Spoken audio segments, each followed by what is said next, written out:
Hi everyone, my name is doctor Priyanka सावकार नवले। आज मैं जो वीडियो बना रही हूँ स्पेशली मेरे पेशेंट्स के लिए है जो हमें पूछते हैं कि जिंजवाइटिस क्या होता है। मैं जब ब्रश करता हूँ तो दांतों से खून बहने लगता है, तो इसका मसूड़ों से खून बहने लगता है, तो उसका इलाज कैसे करवाना चाहिए।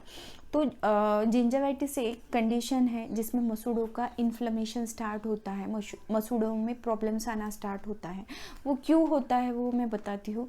जब भी हम सुबह मॉर्निंग उठते हैं तब दांतों के ऊपर एक लेयर सा रहता है। जब भी खाना खाते हैं दांतों के ऊपर एक थिन लेयर आ जाता है जहाँ पे बैक्टीरिया एक्यूमुलेट हो जाते हैं, उसको प्लाक बोलते हैं। अगर आपका ओरल हाइजीन अच्छा नहीं है और आप उस प्लाक को अगर हटा नहीं पा रहे हो ब्रश करने के बाद अच्छे से, तो उस टाइम पे वो जो सॉफ्ट वाला डेब्रिस होता है वो हार्ड डेब्रिस में कन्वर्ट हो जाता है, जिसको कैलकुलस बोलते हैं। एक बार वो डेब्रिस हार्ड हो जाता है तो आप with the help of brush उसको हटा नहीं सकते। तो वो हार्ड वाला डेब्रिस आपके जो मसूड़ों को है इरिटेट करना स्टार्ट कर देता है, जिससे बैक्टीरिया एक्यूमुलेशन की वजह से बॉडी में इन्फ्लेमेटरी रिस्पॉन्सेस आ जाते हैं, जिससे गम स्वोलन हो जाती है। तो फर्स्ट साइंस एंड सिम्टम्स क्या होते हैं, इसी प्रोसीजर को जिंजवाइटिस बोलते हैं। तो उसके साइंस एंड सिम्टम, फर्स्ट वाला एकदम बेसिक वाला, गम्स का जो मसूड़ों का कलर है वो लाइट पिंक होता है, वो बहुत सारे टाइटिस में होता है और उसका ऑरेंज पिल अपीयरेंस होता है। जैसे ही मसूड़ों में इन्फ्लेमेशन हो जाता है गम्स का कलर चेंज हो जाता है, वो रेड कलर के हो जाते हैं, स्वोलन हो जाते हैं और शाइनी अपीयरेंस आ जाता है।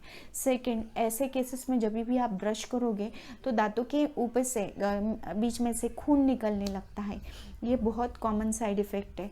थर्ड, बहुत सारे पेशेंट में पेन होता है, गम्स के अंदर मसूड़ों के अंदर खींचाव या खुजन सी महसूस होने लगती है, वो भी एक कॉमन साइड इफ़ेक्ट है। अगर यानी समझ में आता है साइन सिम्टम है कि जिससे आपको जिंजवाइटिस हो गया है। तो ऐसे केसेस में क्या ट्रीटमेंट होता है? सबसे पहले तो ट्रीटमेंट आपके ही हाथों में है कि अगर आप ब्रश अच्छे से कर रहे हो, जैसे मॉर्निंग में एक बार कर दिया, रात को सोने से पहले एक बार कर लिया, और बीच में जैसे जब भी पॉसिबल होता है, अगर आप ऑफिस जा रहे हो या कॉलेज जा रहे हो तो दो ब्रशिंग के बीच में ऑलमोस्ट 12 आवर्स का गैप हो जाता है। तो बीच में 6 आवर्स के बाद यानी दोपहर में खाना खाने के बाद अगर पॉसिबल है तो माउथ वॉश यूज़ किया करो। छोटा सा ही बॉटल आता है, आप कैरी कर सकते हो आपके सैक में। तो उससे क्या होता है, एंटीबैक्टीरियल जो कवरेज रहता है मुंह में पूरा टाइम रहता है और उससे भी इन्फ्लेमेशन कम होने लगता है।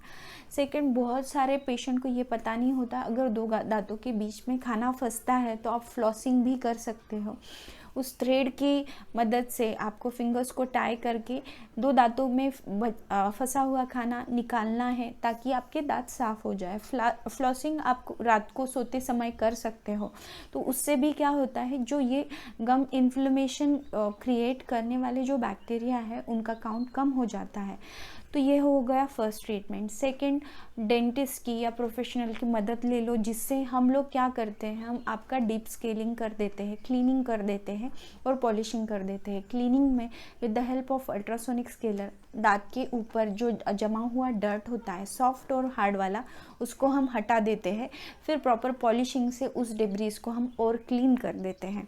तो ये हो गया। सेकंड, कुछ पेशेंट में जिनमें ब्लीडिंग ज़्यादा होता है उनमें हम गम पेंट्स दे देते हैं, जिसको आपको दांतों के ऊपर लगाना, मसूड़ों के ऊपर लगाना है, उसको मसाज करना है। उससे दो चीज़ें होती है, एक तो वहाँ का ब्लड सर्कुलेशन बढ़ जाता है, सेकंड वो उसमें एंटीबैक्टीरियल एक्टिविटी होने के कारण बैक्टीरियल काउंट भी कम हो जाता है, इससे हीलिंग फास्टर हो जाता है।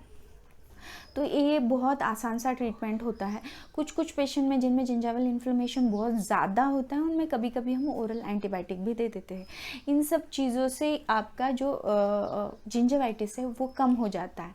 तो फॉलोअप के लिए हम 6 महीने के बाद बुलाते हैं और उस टाइम रीअसेस करते हैं कि सब कंडीशन ठीक है क्या।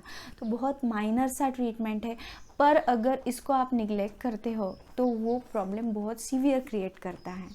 तो होप इस वीडियो द्वारा आपको एनालाइज करने में मदद हो गई हो, आपके दांतों में से या मसूड़ों में से खून क्यों निकलता है, जिंजवाइटिस क्या होता है, उसके कॉजेस क्या है और उसका ट्रीटमेंट आपको कैसे करवाना पड़ेगा। मेरा चैनल लाइक कीजिए, सब्सक्राइब कीजिए। Bye bye, take care.